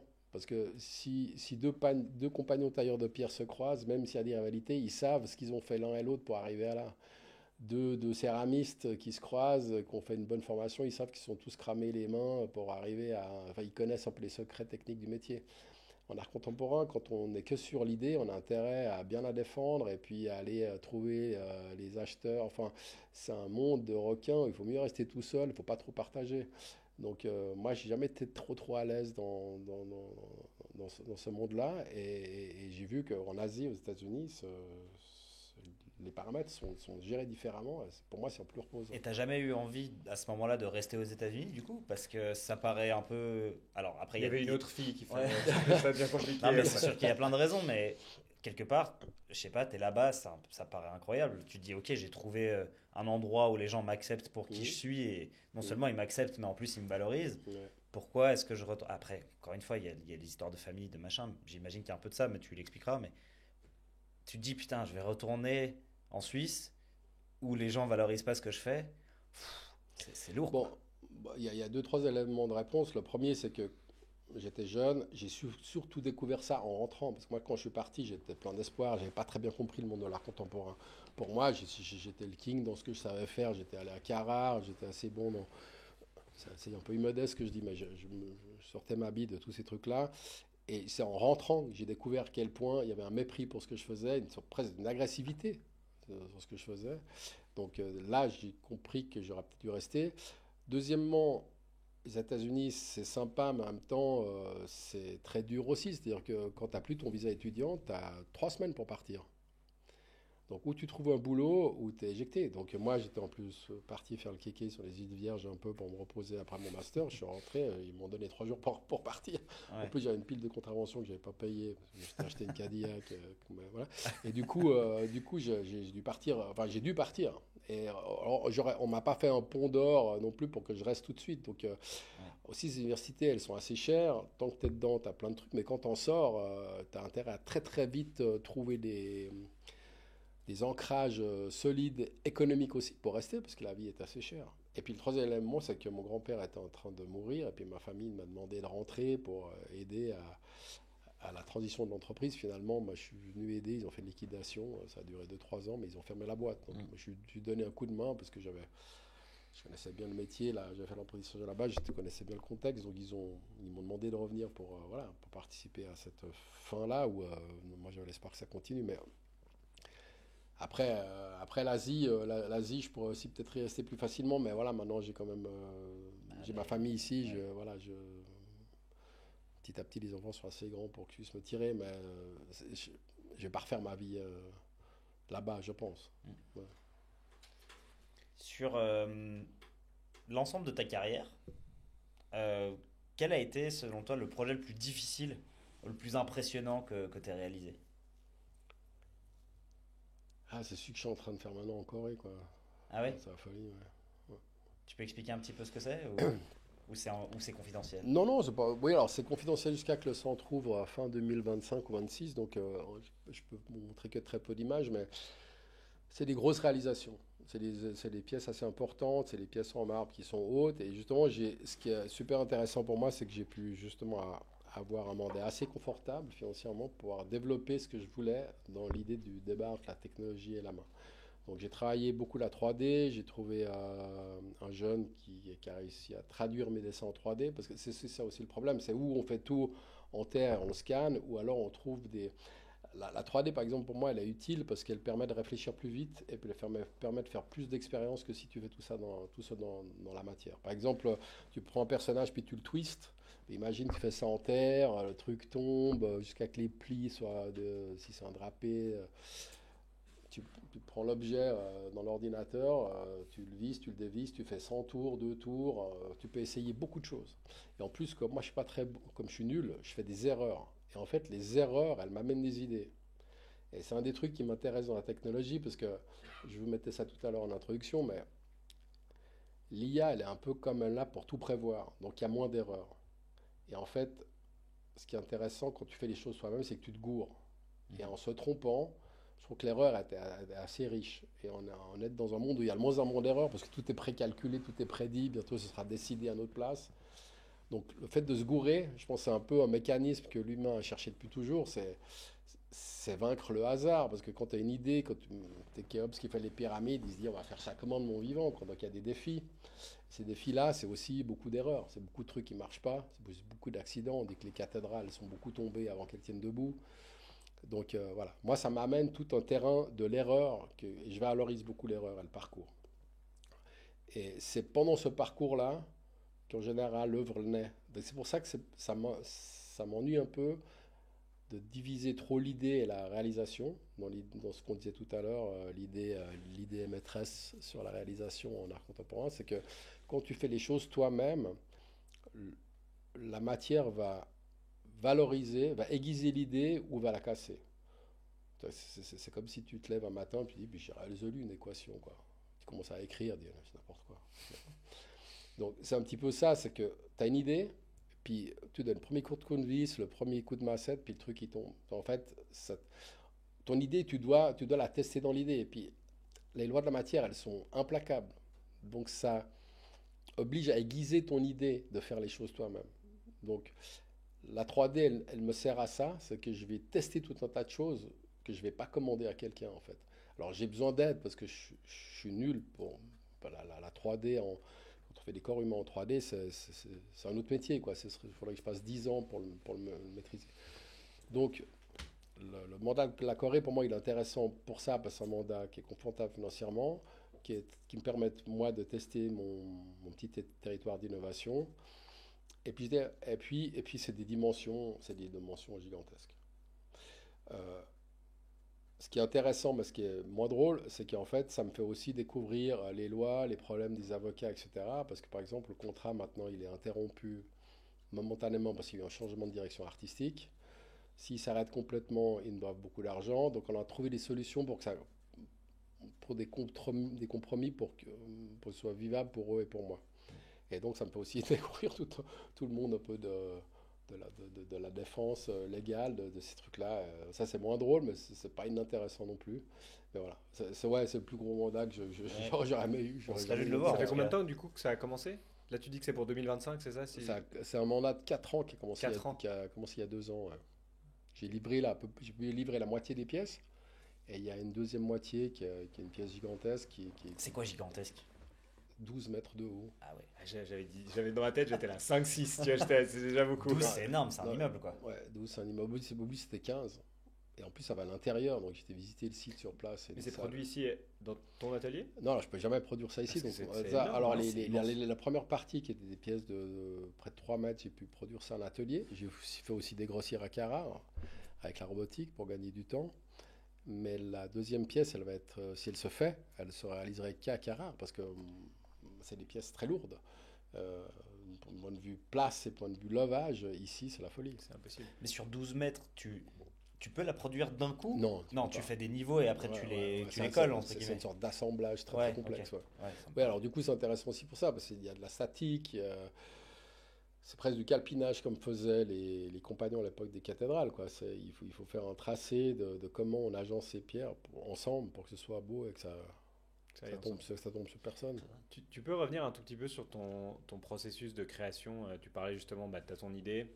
Ensuite, tu pars sur la 3D. Alors, c'est pas forcément tous les projets comme ça, j'imagine, mais en règle générale, si on part de, tu as une idée pour une œuvre, jusqu'à la réalisation, c'est quoi les différentes étapes par lesquelles tu passes, toi?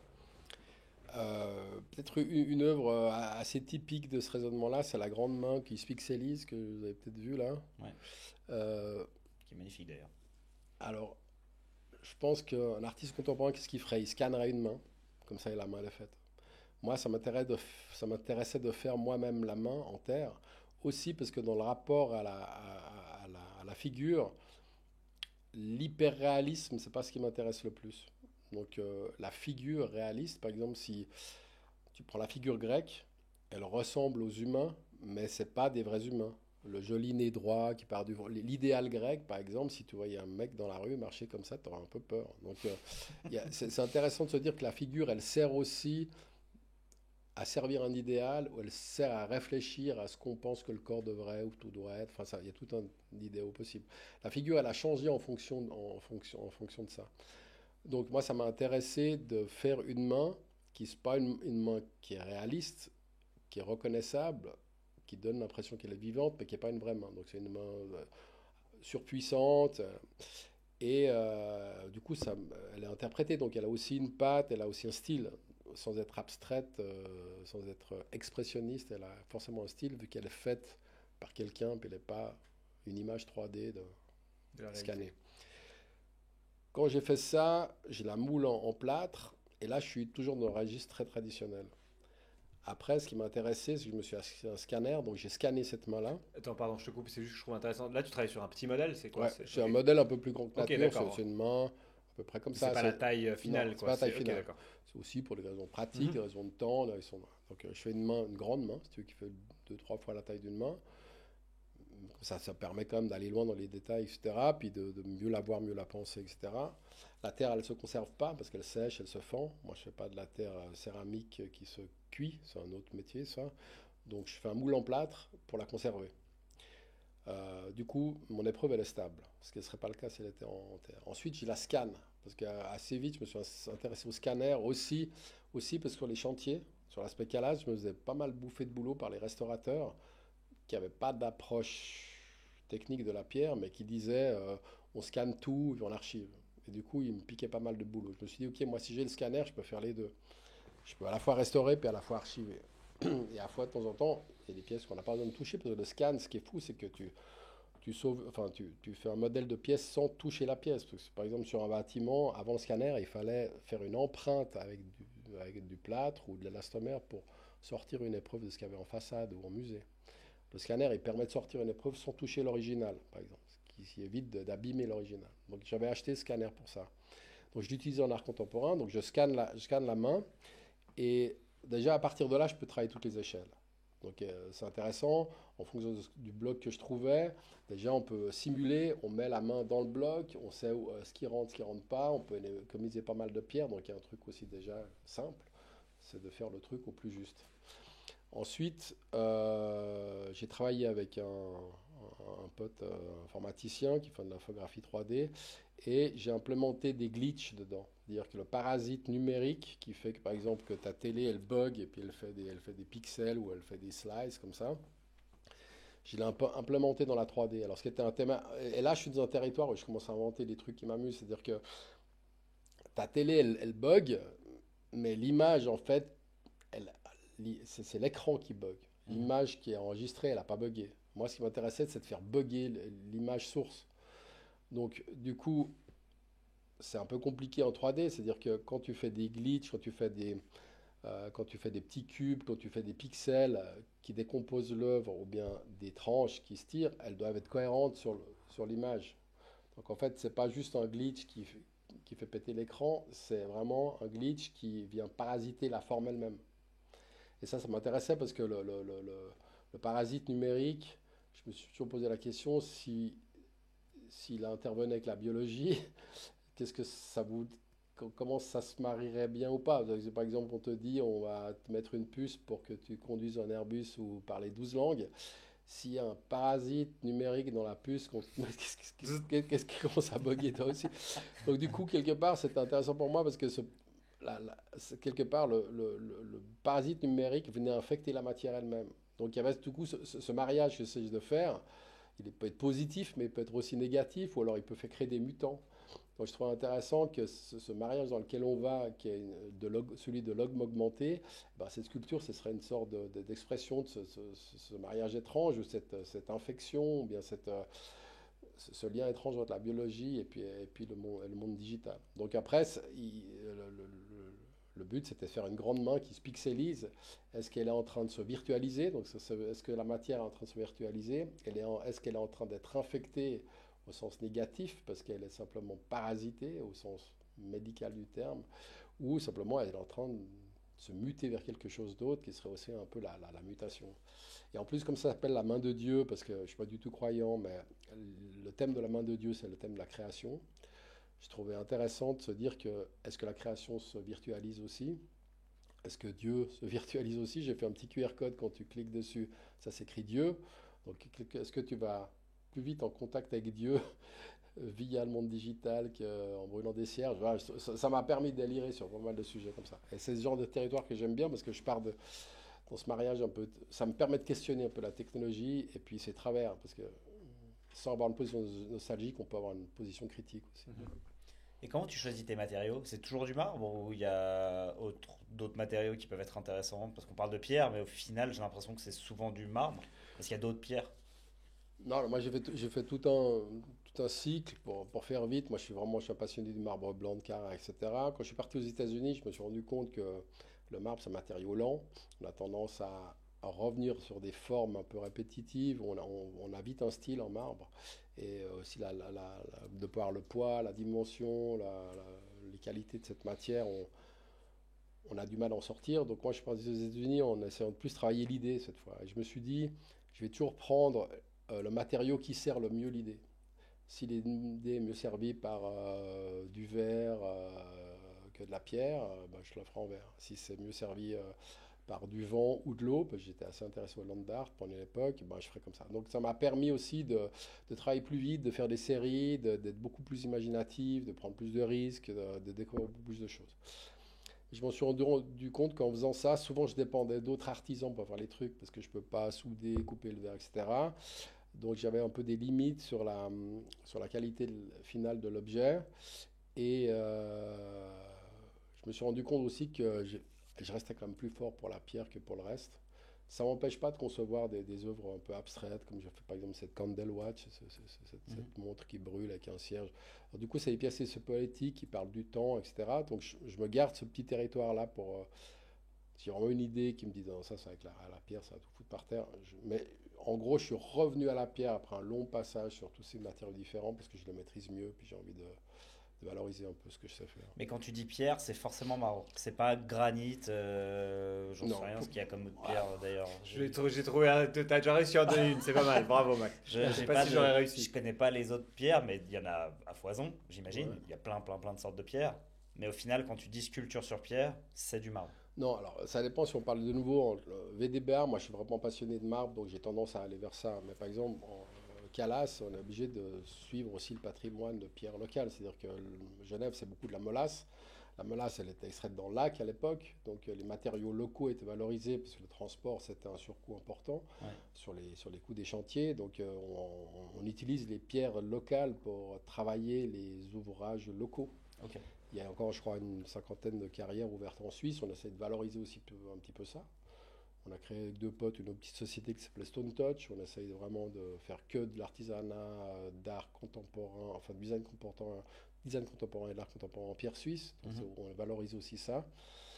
Puis après, oui, ben, de temps en temps, une pierre noire, elle ne dit pas la même chose qu'une pierre blanche. Après, il y a des duretés. Le granit, je suis moins proche du granit. Le granit aussi, on voit beaucoup moins les détails dans le granit. Alors, à moins de travailler comme en Égypte sur des dimensions gigantesques, le granit, c'est pas très valorisant. Ok, intéressant.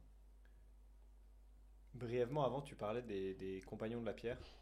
Est-ce que c'est quelque chose qui est formalisé? Est-ce que c'est est-ce que c'est un groupe? J'ai l'impression que c'est une secte. Ouais, justement, non, mais c'est bon. Est-ce que Le groupe c'est des compagnons de la pierre. est-ce que c'est formalisé? Est-ce que c'est vous avez voilà un transfert d'informations entre les différentes personnes? Bah, vous êtes tellement peu, comme tu disais avant, même bon, on parle en Suisse romande ou ailleurs dans le monde, mais en soi, ça reste petit si on compare avec d'autres secteurs. Est-ce que justement il y a cette envie de transférer l'information? Est-ce que ça se fait parce qu'il y a une valeur aussi là-dedans? Vous pouvez apprendre les uns des autres, etc. Alors, dans le petit monde de la pierre, le compagnonnage, c'est un truc un peu à part. Hein. À la base, c'est français, c'est les compagnons du Tour de France, c'est ceux qui tournaient, on appelle ça. Ils allaient de chantier en chantier. Il se trouve que Genève est une étape du Tour de France. Il y a encore un appartement à Carouge qui reçoit ça s'appelle les jeunes, ceux qui tournent et ceux qui se forment. Il y a la même chose que les Hambourgeois, qu'on voit des fois avec les grands chapeaux noirs, etc., qui sont plus spécialisés ils font tous les métiers, mais on les connaît mieux pour la charpente. Mais c'est des congrégations assez fermées, il faut rentrer là-dedans. C'est des cultures que moi, j'ai pas, par exemple. Parce que, par exemple, dans le monde des compagnons, les sculpteurs, on appelait ça des imagiers. Donc, ils faisaient surtout les images religieuses. Moi, c'est pas ce qui m'intéresse le plus. Et je me sens plus italien là-dedans, le côté un peu sculpteur, créateur italien. Donc moi j'ai plutôt été en Italie faire quelque part mon tour, mon voyage formateur.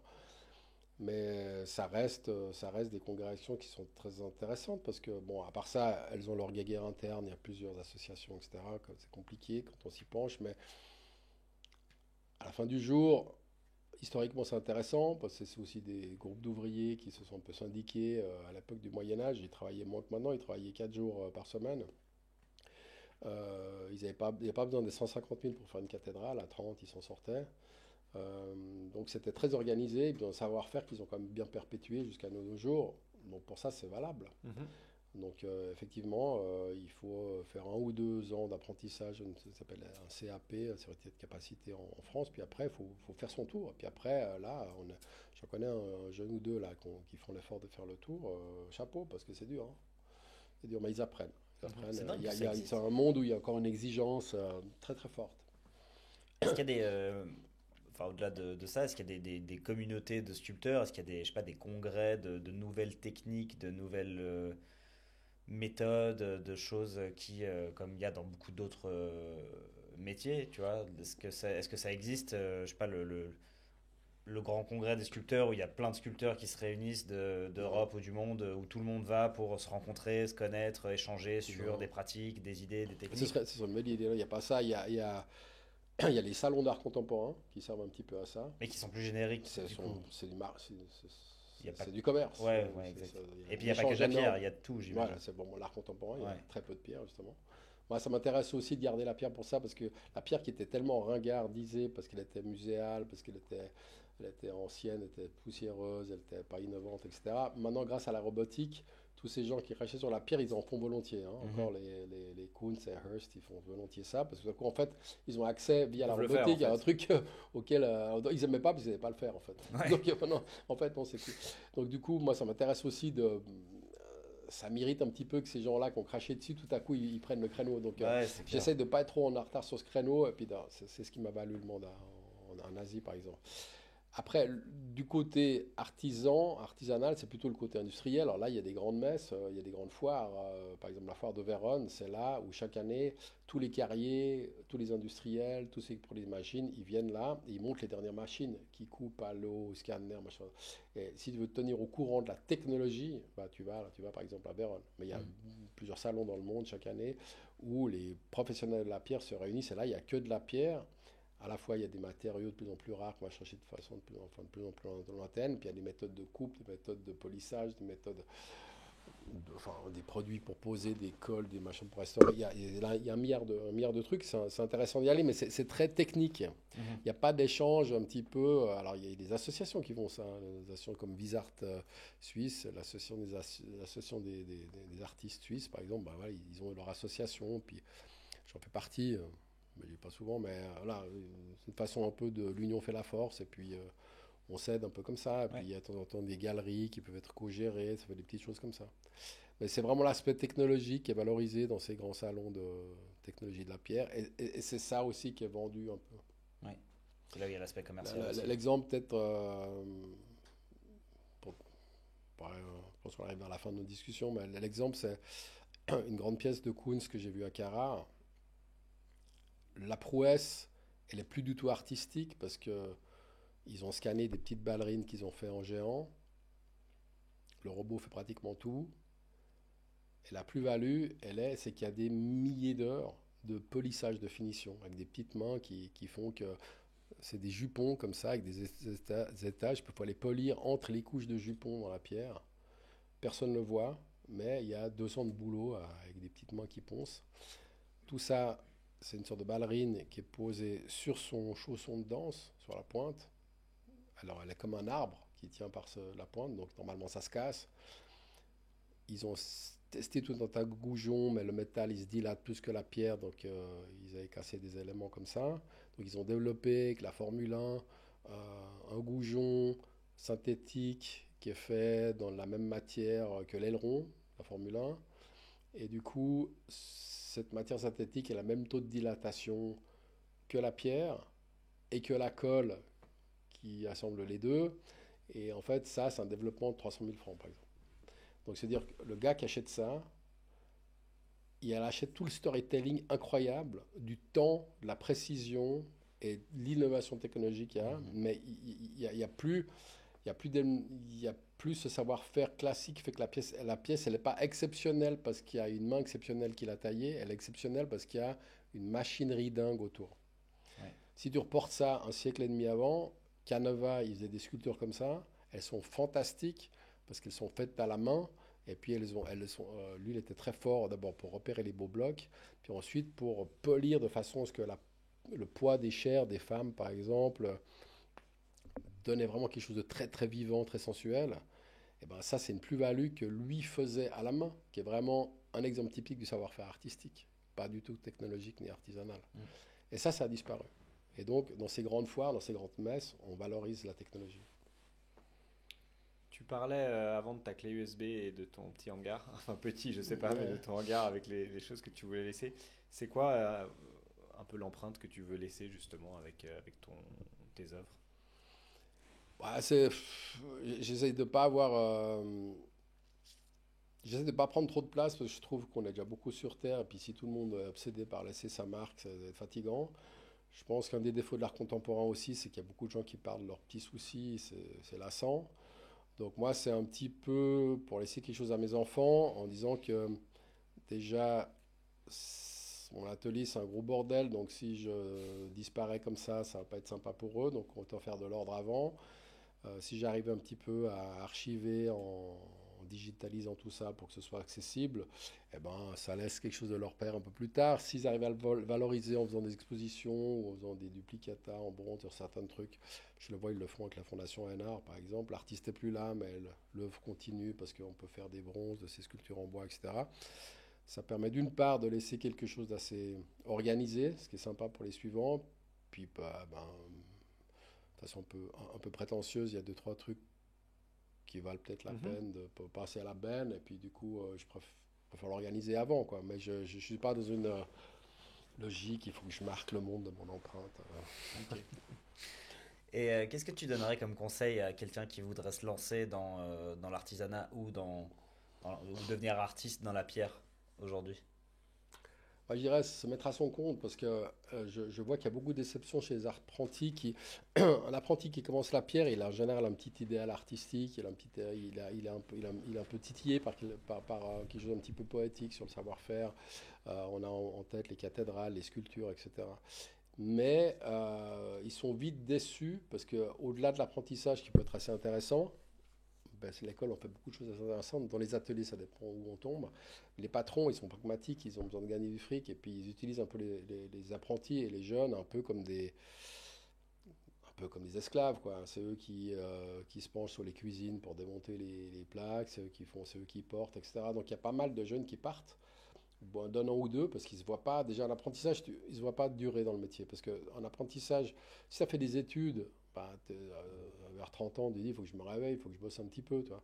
Quand tu es apprenti, tu as commencé à 15-16 ans, à 19-20, tu es déjà sur les rails du travail, tu es super jeune, tu as encore envie de faire la fête et plein de trucs, puis tu dis, putain, mais j'ai 65 ans, je vais poser des cuisines, ou graver des lettres, ou porter des sacs de ciment sur les chantiers. C'est pas hyper motivant, quoi. Et puis le patron en général il s'en fout parce qu'il faut que sa boîte elle tourne, il va faire un peu plus de sous que ses employés évidemment, et puis il a besoin un peu d'esclaves entre guillemets, quoi. Alors ça reste des dimensions humaines, etc., mais c'est pas hyper passionnant pour un jeune, d'autant plus que la technologie elle fait tellement qu'à l'époque de mon grand-père, on faisait des cuisines, etc., il savait savoir les couper, il fallait savoir les polir, il savait savoir des gommes lacs spéciales pour restaurer les marbres qui avaient des micro-crevasses, etc. Il y avait des challenges un peu dans le métier, Il y quoi. avait dans le savoir-faire, il y avait plein de petits secrets, il y avait plein de petites choses intéressantes, il y avait aussi plein de satisfaction à faire toi-même les choses, parce que là, c'est ça aussi la notion du bonheur, hein, quand tu réussis à faire des choses un peu difficiles, quand tu connais des choses que les autres connaissent pas, quand tu es un peu dans les secrets du métier, parce que tu as acquis assez de bouteilles pour que tu comprennes que tu es un ouvrier valable, c'est assez valorisant. Si tu es derrière les machines à juste poncer l'angle que la machine ne fait pas encore, ou à porter les cuisines en te faisant engueuler les gens parce que tu as essayé de la poussière en partant, euh, je pense que c'est des métiers où la technologie, elle montre que le boulot qui reste à faire à la main, il n'est pas valorisant, quoi. Ça fait un peu des esclaves sur pierre à la fin. Donc moi, le conseil, c'est qu'il faut apprendre en volant le métier. Enfin, je dis, j'ouvre des portes ouvertes, mais apprendre le plus possible en volant le métier, puis avoir, si possible, un peu un état d'esprit indépendant, parce que ça permettra de continuer à faire les choses soi-même, ça permettra de relever des défis tous les jours, de tout ce que ça signifie mener une petite boîte ou même une RI où on est tout seul. Et puis, ça va obliger à être un peu inventif et créatif. Puis j'ai l'impression qu'à la fin, la vie est le plus intéressante comme ça. Parce que la vie, elle passe vite si tu t'emmerdes pas, mais si t'emmerdes, c'est long, hein. Donc, ces jeunes, je vois, ils sont comme ça. Il y en a qui partent, ils deviennent sécuritas, ils sont même moins bien payés que ce qu'ils faisaient avant, mais ils cherchent des trucs un peu faciles parce que Ouais. l'effort de faire le boulot physiquement, la pénibilité, elle est valable, elle est admise si elle est récompensée par un résultat un petit peu hors norme. Si tu poses des cuisines toute la journée et puis que tu ne reconnais pas une de l'autre, et puis qu'à la fin on se rappelle de rien, parce qu'il y avait dans l'immeuble, il y avait 60 cuisines à poser, toutes les mêmes en granit noir, puis tu en as fait 12, ouais, super. Bah, ça transitionne assez bien sur notre dernière question. Si tu as commencé, tu peux finir. D'accord. L'ultime question qui est un peu liée à ce que tu dis. Vincent, selon toi, qu'est-ce qu'il faut pour avoir une belle vie?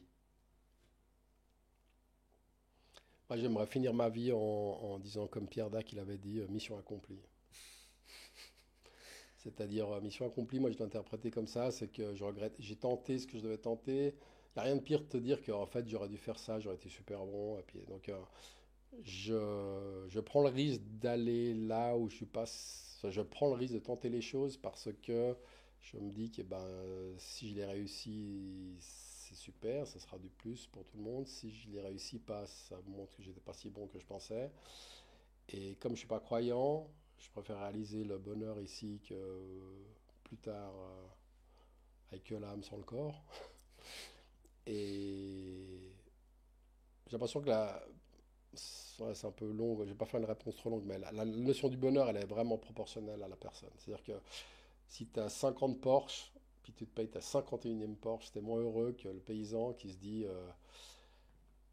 avec mon âne, je vais arriver à simplement descendre plus de fruits que d'habitude parce que j'ai réussi à refaire le chemin en cailloux, et puis l'âne arrête de se péter la gueule. Je sais pas, des trucs tout simples comme ça.